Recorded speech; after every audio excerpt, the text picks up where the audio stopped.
Good afternoon, I guess. Big day for Warhawk football. Really good day.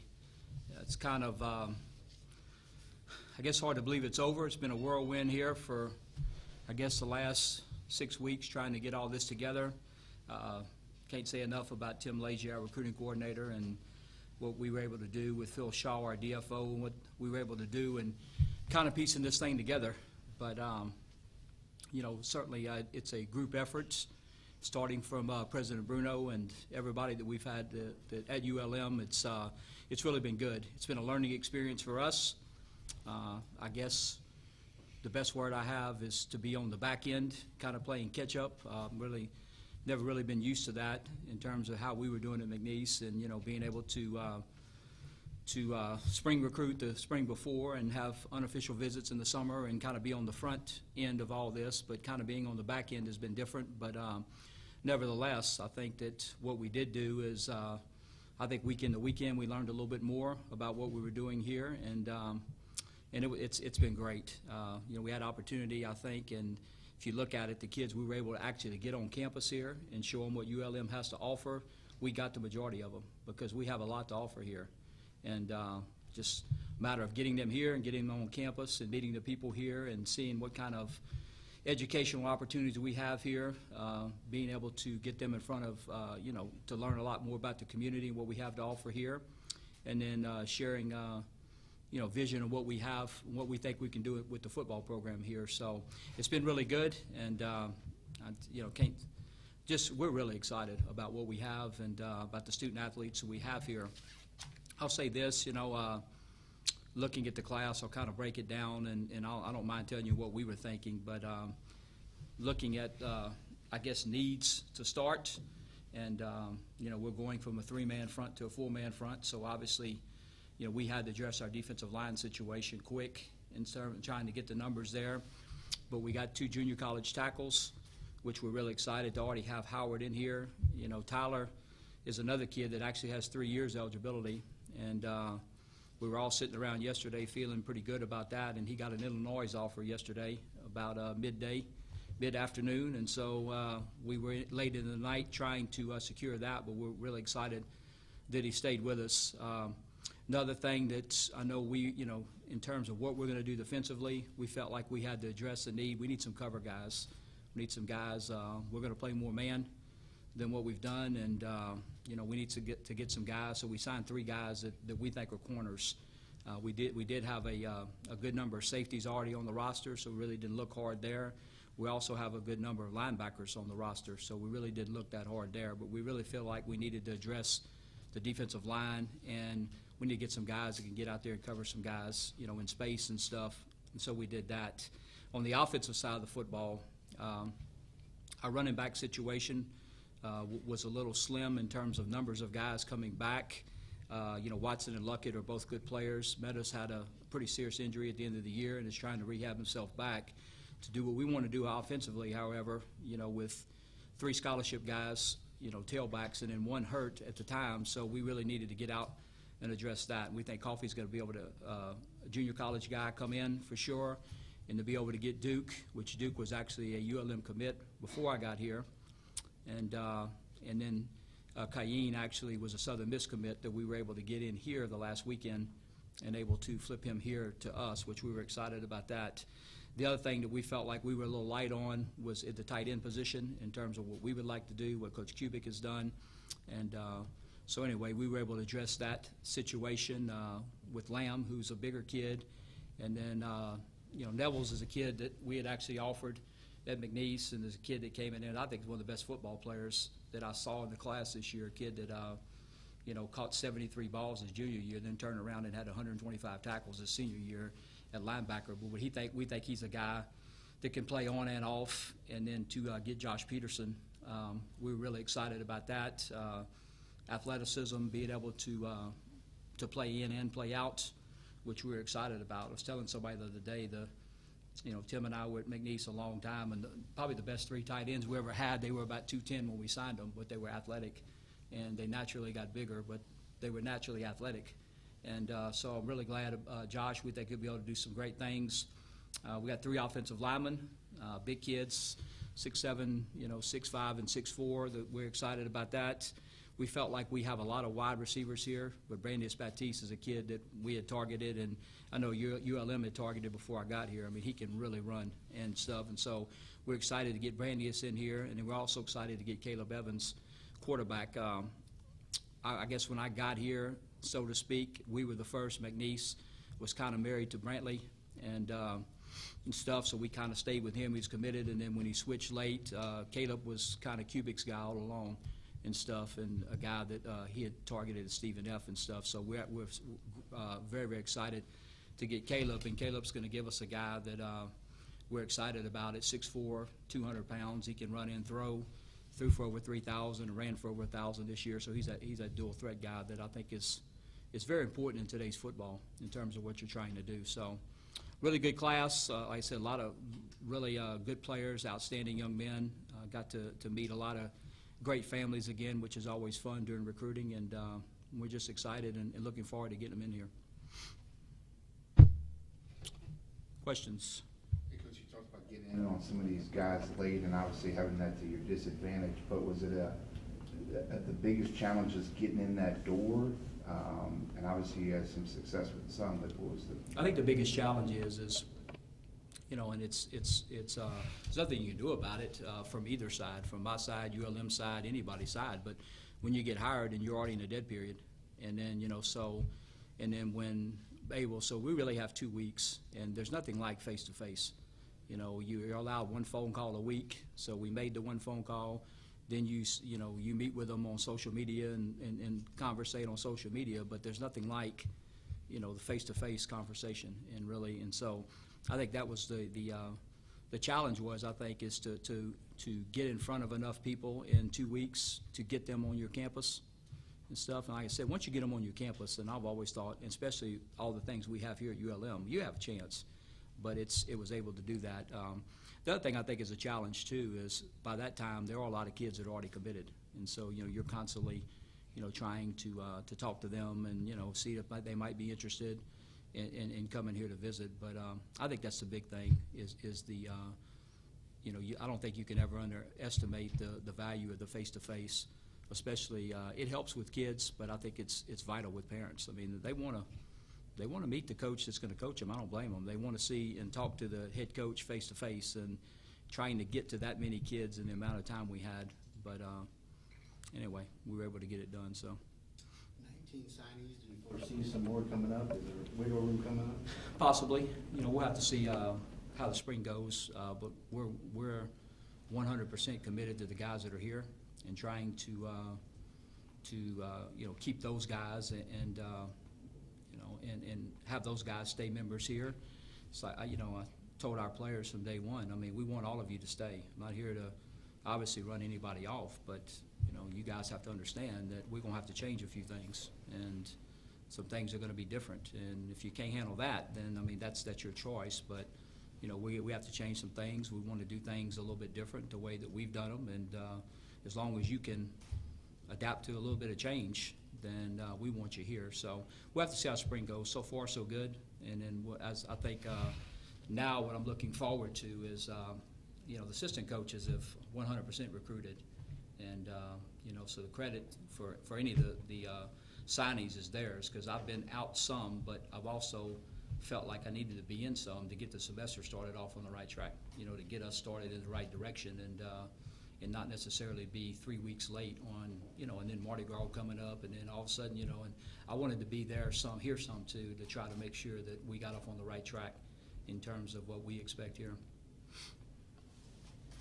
Looking, you mentioned the timetable, what you had coming in here, and how backs are up against the wall trying to get this class put together. But to get 19, and then to get some of the guys you did get that had offers, not only from other Group of 5 schools, but the Power 5 as well. What does that say about some of the effort you and your staff were able to put into this thing? I think that, very, very excited about that. We were picking today, you and I were, or whatever. I mean, the way recruiting is now, Coach Hampton got a call. Sometime he remembers between 12 and 1 o'clock a.m.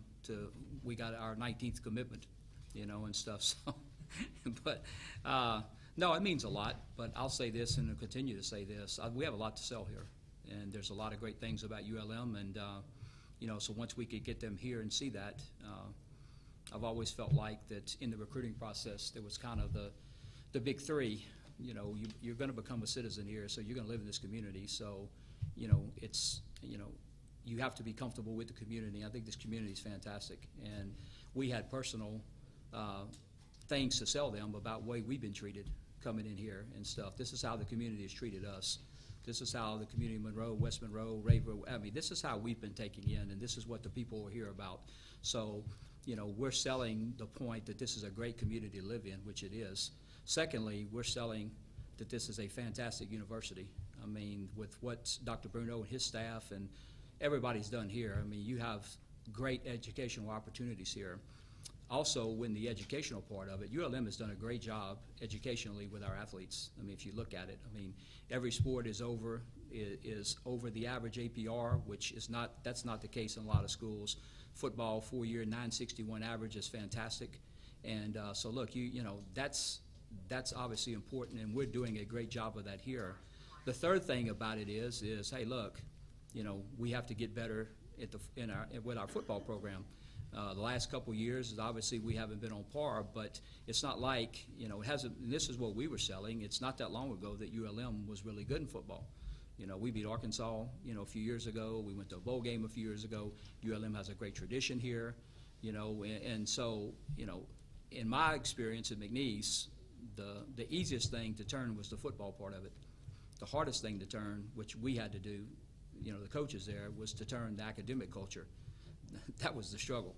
The football part of it, we went undefeated the second year. The kids, kids play football and coaches coach football. The hardest thing to flip was the academic culture. And I was proud when we left McNeese. We were in the 960s the last 3 years, and we won national awards at McNeese for APR. But that's already been done here. I had nothing to do with that. This is what ULM is doing here. This is a fantastic community. So 2 out of the 3 we have, and we actually have a history of doing the third. So that's what we were basically selling here when we got him here on campus, and it's an easy sell because, like I said, 1 and 2, ULM is fantastic. Great community, great school. This is what we're already doing, and this is what we believe we can do in football because we're not that far removed from doing it and stuff. So, that's kind of was the selling and what we were doing and what we were selling here for kids to come be a part of this, and hopefully, and it looks like, some of it resonated. Yeah, that's an interesting point you bring up on it, because if you look at this class, it's got kind of a South Louisiana flavor to it when you look at the in-state prospects, and I'm sure, you mentioned coming up here and your reception up here, from coming from McNeese, I'm sure that with those guys, it was the same way. So, with those kids and not really, maybe they weren't familiar with ULM or didn't know much about the place, what were you able to sell them on, and kind of what was their reaction to ULM?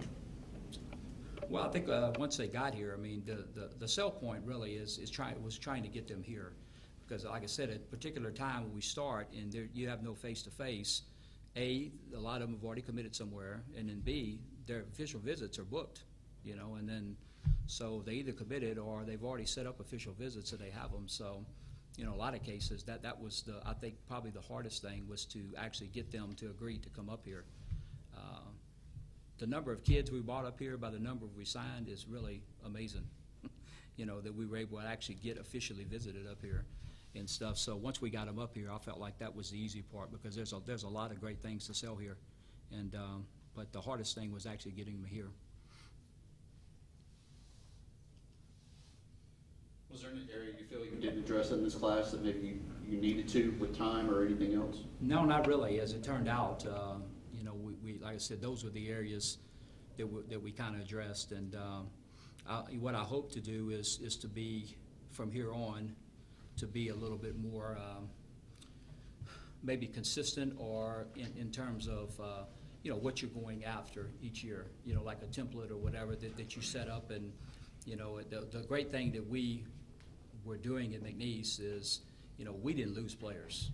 We very, very seldom, our retention rate was unbelievable. We very seldom had, I can't ever remember a kid coming in and wanting to transfer from McNeese and wanting to leave. So we retain players. If you can retain players, I think you can become pretty consistent to a point where, media people or anybody can predict what we're going to sign, because if you have it set up and you have kind of what you think the allotment of quarterbacks, running backs, linemen are, and then if you just look at the seniors and look at what you lost, you can almost predict what you're going to sign and stuff if you have the consistency in terms of what you're wanting. So hopefully what we're going to work on moving forward is being a little bit more consistent, I guess, a little bit more predictable in terms of what we're doing, because, you know, you don't necessarily, like I said, switching from 3-man front to 4-man front, we were already short linemen anyway. Well, we better go after some defensive linemen if we're going to do what Mike has done for what he always wanted to do and what we've always done at McNeese, and that's 8-man front stuff. Well, we better go get some D linemen quick, and you know, we're going to run the football. We better go get some running backs quick, because 3 guys on scholarship and 1 hurt. I mean, one of the 3 are hurt. Well, wait a minute. I mean, you know, if we're going to do what Cube's been doing and what we've been doing at McNeese, and we're going to have some balance in what we're doing, we're going to have to run the football. You know, number 1, we think, to move the football. Number 2, to get our defense off the field, you know, when we need to get them off the field and stuff. So, you know, I guess looking at it and stuff, and what we hope in the past, you know, the tight end position, we've done it at McNeese. You know, Matt Kubik has done it, but, you know, we're going to play with 1 and 2 tight ends and move them and make them interchangeable. You know, now everything defensively is based off of personnel, you know, so if you can do things, I love tight ends, and I know Kubik does too, and being able to move those guys and, you know, where both of them's hands in the ground, you know, both of them's hands out of the ground, they're split, they're in and stuff, and because most defenses now, I say most defenses, 100% of the defense, everything's set off of personnel, but you can actually create some mismatches that you want and stuff like that. So I said this year was really more about just going straight after the needs and kind of getting the numbers kind of where we would like to have them see them, and hopefully you know, we can retain our players and become a little bit more predictable in the future that, hey, you know, this is kind of what we're looking for, and then, hey, you know, you guys can look at it. I mean, these guys graduated 2 defensive tackles. You're probably going to go sign 2 defensive tackles. You know, you're not going to necessarily have to go out each year and sign 5 defensive linemen like we had to do this year. When you mentioned template, does that also include, like, you know, kind of a height and weight, like at each position you're looking for, like a frame, things like that? Yeah, I mean, it's to a certain extent, but you know, I don't know. We've always kind of looked at it, you know, where, you know, and I'm pretty certain too that the guys that I brought in, you know, Mike and I have worked together, Rob and I have worked together, you know, not just the guys that are coming from McNeese, but I don't know. I always, you know, like to identify we think are good football players. And, you know, these guys are, and that's kind of what we did at McNeese. We think these guys are good football players. Now, let's go get the biggest and the fastest we can get, but let's don't sacrifice the fact that they're not a good football player. You know, offensive linemen, they block people. Let's go get guys that can block people, and then let's go try to get the biggest. So that's really probably more important to me than it is sometimes the measurables, because I think if you know, if you watch tape and, you know, this kid can run this, but does he play this? You know, we would rather, I'd rather go recruit the guys that can play that speed rather than the guys supposedly that ran that speed at a combine or something. I'm not, you know, sometimes that might get my attention that they ran a certain time, but what really gets my attention is when we watch them and they're actually playing that fast, and that gets my attention more than a combine speed or something. Fans are going to notice that there's not a player from this area in this recruiting class. Does that have to do with the fact that you guys got a late jump on the game, and also perhaps this is a below average class around here in Northeast Louisiana? I don't know, really. Obviously, there's some really good players here that I can't comment on, but signed elsewhere. And I'll say this: it wasn't from a lack of effort from us. You know that you know, the guys that were here and stuff, but a lot of them had already committed, like you said. I mean, no question. I mean, there was guys that we got here, and so we tried, you know, to get a couple of guys that were committed to come, and certainly understood when they didn't. But that's something that we'll have to address and hopefully improve. Any other questions for Coach? As much as the coaches were out recruiting, you hit the social media and you really see that the players themselves were also reaching out, as well as your commits reaching out to one another. How big is that, knowing that that really creates that environment of everyone wants to be here? That was huge, and you know, obviously social media is a big part of it now in terms of what we're doing. And the other thing that was really really huge for us here too is you know, some of the best salesmen that we had for ULM were the ULM players here now. And you know, I talked to a dad yesterday morning, and he called me and whatever, and wanted to talk and whatever, and told me that he spent an hour on the phone with one of our current players here now. And our current player sold them that this is where they need to be. So that's big when you can do that. And the young men here that hosted recruits and stuff, they really did a great job too, because they did a great job of selling ULM and what a great place it is to be. And I'm very, very pleased to hear that so many of them are excited about what they think is ahead in the direction we're going. So that was big.